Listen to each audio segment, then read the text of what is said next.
ఈసారి కూడా మనమే ఎలక్షన్లో గెలిచాం కాబట్టి ప్రాజెక్టుల కంటే ముందు నా పర్సంటేజ్లు డిసైడ్ అవ్వాలి. నాకు ఇచ్చిన తర్వాతే ఏదైనా అయినా సరే ప్రాజెక్టులు నేను చెప్పిన వాళ్ళకి ఇవ్వాలి. అరే అబ్బాయి నువ్వు వేసేరా, మనమే చేద్దాం ఈ ప్రాజెక్ట్ని, కానీ బినామీ పేరు మీద. మా ఆయనే ఇప్పుడు నాయకుడు కాబట్టి ఏదైనా సరే నాకు తెలిసే జరగాలి. ఆయన కంటే ముందు నాకు ఇన్విటేషన్ రావాలి. ముఖ్యంగా చెప్తున్నాను, ప్రతి పనిలోనూ మీరు నా ద్వారానే వెళ్ళాలి. నాకు చెప్పందే ఆయన్ని కలవడానికి వీల్లేదు. వినిపిస్తుందా? మేడం అంటే ఆయనలో సగం కాదు, ఆయనకి డబుల్. గుర్తుపెట్టుకోండి.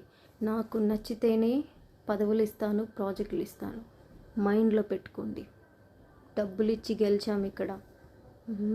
మా అల్లుడు గారిని మేమే దగ్గర నుండి గెలిపించుకున్నామండి. నేను మా ఆయన గారే.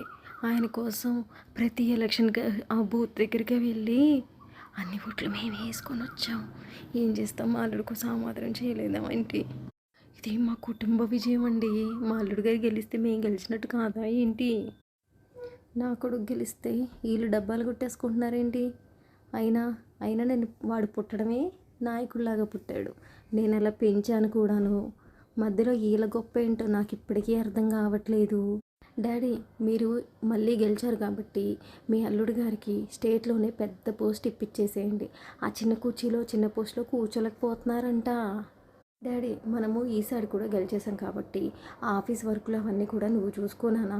నేను మాత్రం డెఫినెట్గా ఈ కాంట్రాక్ట్లు, సబ్ కాంట్రాక్ట్లు, ఆ తర్వాత టెండర్లు ఇవన్నీ నేను చూసేసుకుంటాను అనమాట. అలాగే నాకు కాన్వాయ్ కావాల్సిందే. నేను బయటికి అడిగేస్తేను నెక్స్ట్ కాబోయే ఎమ్మెల్యేవి నువ్వే అని స్లోగన్లు చెప్తూ యూత్ కమిటీ మొత్తం ఉండాలి.